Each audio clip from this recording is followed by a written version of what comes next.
thing I think that Jeff, you and the listeners can agree on is that I'm hip. You know, Right. I'm with it. Yeah. I got my finger on the pulse. Right?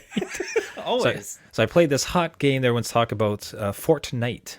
So Oh. in Fortnite, okay, kidding aside, what I at the recommendation of a friend, what I did get into was Valheim.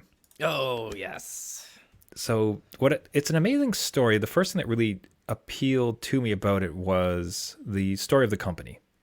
Okay. There's some sort of softness I have in my heart for a great company story.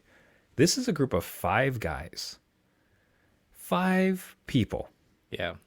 right? I said guys, I'm not actually sure the genders are there, but five people produced this game, sells millions of copies. And this is all, and not for nothing, this is the same week that they announced Anthem is officially Right. shutting down their servers and not doing any more development. Yeah. Yeah. Meanwhile, they wish they had this type of hype around it where five people come together and produce this thing. Sells through millions. It's all the rage on Twitch. But then you go onto Steam. It's $22 I Canadian can't dollars. believe that. I can't believe that. Yeah. $22 for this game that is now it is early access. I don't know if they'll maybe bump it up when it actually goes into full production. But $22 for the most hyped game ever. So tell you what, friends got it. Let's dive in. Let's play it. Nice. Short answer, really like it. Okay, good. It's a lot of fun. Now, I won't bore everybody with the full details of it. Like, you get it. Like, everyone, like by now you've probably heard about it, seen some gameplay videos. So I don't need to kind of prattle on about that. But it is survival. It's crafting. It's set in Norse mythology. Norse or North? Norse, yeah. Norse mythology. So Odin and everything else. It's in a style that you would almost call a bad PS2 game or a good PS1 game. Okay. Like so bad it's good kind of thing? Like it knows its stuff. Oh no, I mean it's pixelated on purpose. Yeah, It does feel purposeful, is what I'd say, but it's pixelated and kind of blocky. But it's not from a limitation standpoint. It feels like a decision Okay. standpoint. But it does have it has modern trappings as far as trying to lead you through, not hand holding, but nowhere near as bad as Minecraft. Which, throw back to last episode when we talked about how hard it can be to get into Minecraft. Yeah. This felt a little bit easier. Not super obvious. A little bit. There's some difficulties to figuring out how the crafting and works, but slow and steady. They got prompts. There's a bird, if you're watching on the live stream, showing how it works. Okay. So you're going in. It's got survival crafting, and yeah, it just felt fairly chill. Like it felt very dad friendly when I started to go through it. And I had a lot more impetus to keep going with this one than I had anytime I played Minecraft, for instance, or even Subnautica or some of the other crafting type games. Right. Okay, that's interesting because I've wanted to get into this game, and just owning a Mac, it's not as easy. Yeah. And the laptops I have that are PC are for the kids for school, so they're not really powerful. But from a gaming dad perspective, I'm wondering, what is the save system like? Because I haven't really heard much about that. So can you hop in and hop out, or do you need to kind of like Minecraft where you save the world or the state of it, but then you always kind of like respawn in your home by a bed or something? Do you know how that works? Yeah, so I can't speak to it perfectly because I haven't really died yet. I'm still in the early. I'm still in the early days. Well, I know. You're just I'm in a the pro. early days. Hold on. Yeah. Twitch streamer pro number one over here. That's right. Yeah. It's because I'm in the first days. I should preface this that I haven't played this for hours upon hours upon hours. Okay. So I'm in the first couple days of it. But what I have noticed is that there is the save when you do sleep. But I have noticed an automatic save icon happening all the time in the top right. Okay. One thing that it suggests is hey, you should really build a treasure chest and put extra stuff you have in case you should ever, die. Oh. So it's kind of they're sort of hinting that look, you're probably going to die at some point. You should probably be ready for it. That's good. So as best I've seen, I noticed the icon coming up a fair bit. It feels like the saving is fairly generous for it. Okay. That's And good. in early days, you're not just kind of thrown to the wilderness. If you don't know what you're doing, you're going to die. You're going to get some time to get your bearings, get your legs.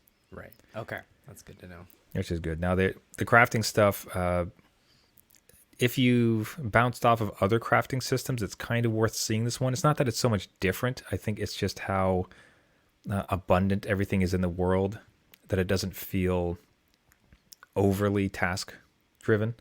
Hmm. It's like, oh god, I need to build a crafting table, so this is going to take me now 6 in-game hours of slamming trees. Like, it feels fairly generous, especially when you first walk around. There's just like branches all over the place, rocks all over the place, so you can get it going. You run into a boar, you can finally kill it, you'll get some of the tanning.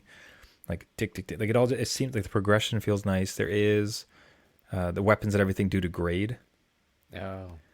but it's fairly lenient, and then the repairing of it is super easy. Couple clicks and up it goes. It degrades, but it doesn't break. Okay, so you can repair. It's not like You Zelda can, where it's just like, hey, look at this yeah. sword and it's gone. That has poisoned me so much on damages. I bounced off so hard on that game because of it that I really did think about it.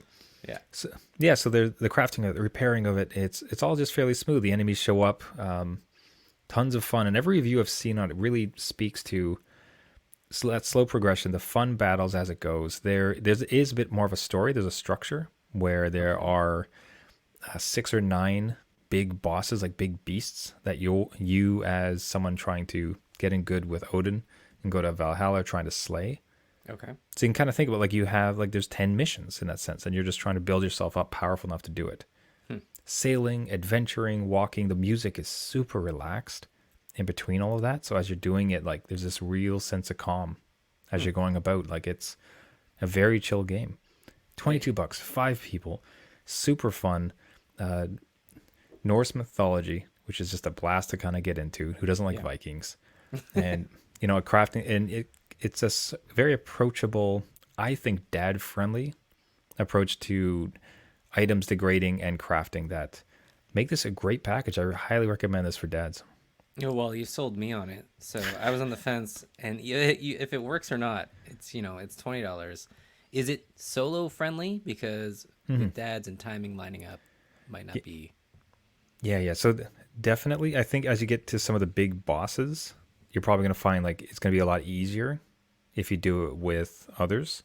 Okay. That's what I've heard. But as for otherwise, like, it's really just kind of a chilled solo experience if you want to do it that way. Okay. I'm curious. I do hope to hop on with some gaming buddies who are currently active in it. Nice. Just because I haven't really played a game like this online with anybody for quite some time, so I'm kind of curious to, like, even dip my toe into that type of world again, just to see what it's like. Yeah. Report back on that. Make a name for gaming dads out there in the Viking mythology. So. But I would honestly, I would also think that if you be given the popularity of it, which is kind of exciting for it, is that you would be able to find other players. Right. Okay. Yeah, I'd recently really been encouraged. There was Galactic Rock Hunters or something to that extent. Okay, well, now we come to the time of the show where Trevor Googles something. I did see something where they're like, if you die, you leave your stuff behind, and there's a group that can go out and retrieve it for you, or something like that, where they'll like escort you to your dead body or to your stuff, which is kind of neat to see because we saw that in other games.